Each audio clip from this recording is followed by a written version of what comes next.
ಭೂಮಿ ತಾಯಿಯನ್ನೇ ನಂಬಿ ಲಕ್ಷಾಂತರ ರೂಪಾಯಿ ಖಾಸಗಿ ಸಾಲ ಮಾಡಿ ಎಲ್ಲಾ ಬೆಳೆಗಳಿಗೆ ಬೆಲೆ ಕುಸಿತವಾಗಿದೆ. ಹಸಿರು ಟುವಾಲ್ ಹಾಕೊಂಡು ರೈತರ ಮೇಲೆ ಪ್ರಮಾಣ ಮಾಡಿ ಕೃಷಿ ಕ್ಷೇತ್ರವನ್ನು ಅನ್ನದಾತನನ್ನು ಸಂಪೂರ್ಣವಾಗಿ ಮರೆತು ಎಸ್ಕೆ ನ್ಯೂಸ್ ಮುಳಬಾಗಿಲು ಡಿಜಿಟಲ್ ಸುದ್ದಿ ವಾಹಿನಿಗೆ ಸ್ವಾಗತ. ಭೂಮಿ ತಾಯಿಯನ್ನೇ ನಂಬಿ ಲಕ್ಷಾಂತರ ರೂಪಾಯಿ ಖಾಸಗಿ ಸಾಲ ಮಾಡಿ ಭೂಮಿ ತಾಯಿಯ ಮೇಲೆ ನಂಬಿಕೆ ಇಟ್ಟು ಇವತ್ತು ಬೆಳೆದಿರುವಂತಹ ಎಲ್ಲಾ ಬೆಳೆಗಳಿಗೆ ಬೆಲೆ ಕುಸಿತವಾಗಿದೆ. ಒಂದು ಕೇಂದ್ರ ಮತ್ತು ರಾಜ್ಯ ಸರ್ಕಾರ ರೈತರನ್ನ ರಕ್ಷಣೆ ಮಾಡ್ತೀವಿ ಅಂತೇಳಿ ಹಸಿರು ಟುವಾಲ್ ಹಾಕೊಂಡು ರೈತರ ಮೇಲೆ ಪ್ರಮಾಣ ಮಾಡಿ ಇವತ್ತು ಸರ್ಕಾರವನ್ನು ರಚನೆ ಮಾಡ್ತಾರೆ. ಆ ನಂತರ ಕೃಷಿ ಕ್ಷೇತ್ರವನ್ನು ಅನ್ನದಾತನನ್ನು ಸಂಪೂರ್ಣವಾಗಿ ಮರೆತು ಬಹುರಾಷ್ಟ್ರೀಯ ಕಂಪನಿಗಳು ಮತ್ತು ಈ ಒಂದು ಕಾರ್ಪೊರೇಟ್ ಕಂಪನಿಗಳಿಗೆ ಕೃಷಿ ಕ್ಷೇತ್ರವನ್ನು ಇವತ್ತು ಅಡ ಇಡ್ತಾ ಇದ್ದಾರೆ. ಇವತ್ತು ತಾವು ಹಾಕಿದ ಬಂಡವಾಳ ಕೈಗೆ ಸಿಗದೆ ರೈತ ಪರದಾಡ್ತಾ ಇದ್ದಾನೆ.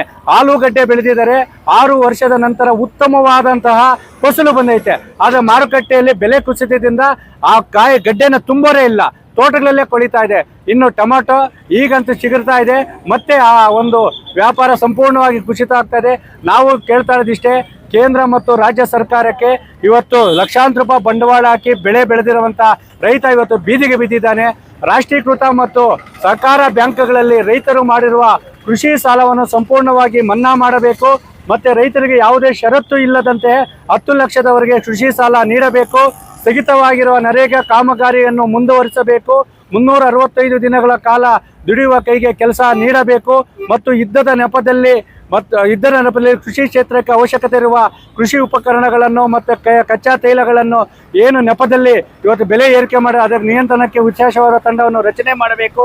ಮತ್ತು ಕೃಷಿ ಆಧಾರಿತ ಮಾವು ಸಂಸ್ಕರಣಾ ಘಟಕಗಳನ್ನು ಸ್ಥಾಪನೆ ಮಾಡುವ ಜೊತೆಗೆ ಪ್ರತಿ ಜಿಲ್ಲೆಯಲ್ಲೂ 20 ಲಕ್ಷ ಮೂಟೆ ಸಾಮರ್ಥ್ಯವುಳ್ಳ ಶೀತಲ ಘಟಕಗಳನ್ನು ಸ್ಥಾಪನೆ ಮಾಡುವ ಮುಖಾಂತರ ನಗ್ಗಟ್ಟದಲ್ಲಿರುವ ರೈತ ಕುಲವನ್ನು ರಕ್ಷಣೆ ಮಾಡಬೇಕೆಂದಲು ಕೇಂದ್ರ ಮತ್ತು ರಾಜ್ಯ ಸರ್ಕಾರವನ್ನು ನಾವು ತರಕಾರಿ ಸಮೇತ ಬಂಗಾರಪೇಟೆಯ ಆಸ್ಪತ್ರೆ ವೃತ್ತದಲ್ಲಿ ಹೋರಾಟ ಮಾಡುವ ಮುಖಾಂತರ ಮಾನ್ಯ ಮುಖ್ಯಮಂತ್ರಿಗಳನ್ನು ಮತ್ತು ಪ್ರಧಾನಮಂತ್ರಿಗಳನ್ನು ಒತ್ತಾಯ ಮಾಡ್ತಾ ಇದ್ದೀವಿ.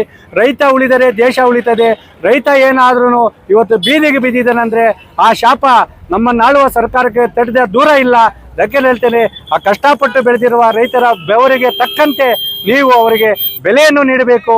ಮತ್ತು ಕೃಷಿ ಸಾಲವನ್ನು ಸಂಪೂರ್ಣವಾಗಿ ಮನ್ನಾ ಮಾಡಬೇಕು.